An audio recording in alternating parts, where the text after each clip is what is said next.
సంపదన్న చెప్పు సాల్మన్.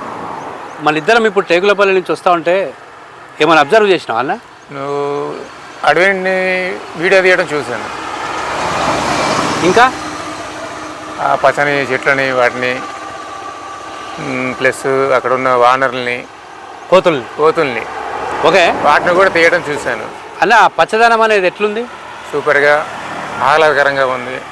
నీకేమన్నా పొలాలు చిలకలు ఏమన్నా కనబడ్డాయి అన్న? కనపడలేదు. మరి అంత దట్టమైన అడవిలా అడవి డిస్టర్బెన్స్ కాకుండా ఒక్క మొక్కలు నరకకుండా చేన్లు చిలకలు వేయకుండా ఎందుకు అన్నట్టు అడవి అంత సురక్షితంగా ఉంది చెప్పాలన్నా? అక్కడ బానర సైన్యం ఉంది కాబట్టి వాటి వలన వీళ్ళకి అవకాశం రాలేదు. బాగా చెప్పిన అవకాశం రాలేదు కాబట్టి అది పచ్చదనంగా ఉన్నది. ఓకే అన్న, అది అంటే కోతుల మూలంగా మనకు చూసిన అడవి ఎంత కాపాడబడ్డదో. అంటే కోతులు ఊర్లోకి ఎందుకు వస్తానే అన్న? అక్కడ అడవిలో తినటానికి పాలు పండ్లు అవి దొరికేటి ఇంతకుముందు. ఇప్పుడు ప్రస్తుతానికి అట్లాంటివి ఏమీ లేవు. ఎందుకంటే అక్కడక్కడ అంటే వాటి మన కుటుంబ సభ్యుల్ని పెంచి పోషించుకోవడం కోసం అడవుల్ని నరికినాం అంతే. అవేం చేస్తా ఉన్నాయి? వాటి సభ్యులు వాటి మేము పెంచుకోవడానికి ఊళ్ళోకి రావడం జరుగుతుంది. ఊళ్ళోకి వచ్చి మనం మీద అడవులు చేస్తాం. బాగా చెప్పినా సంపద అన్న.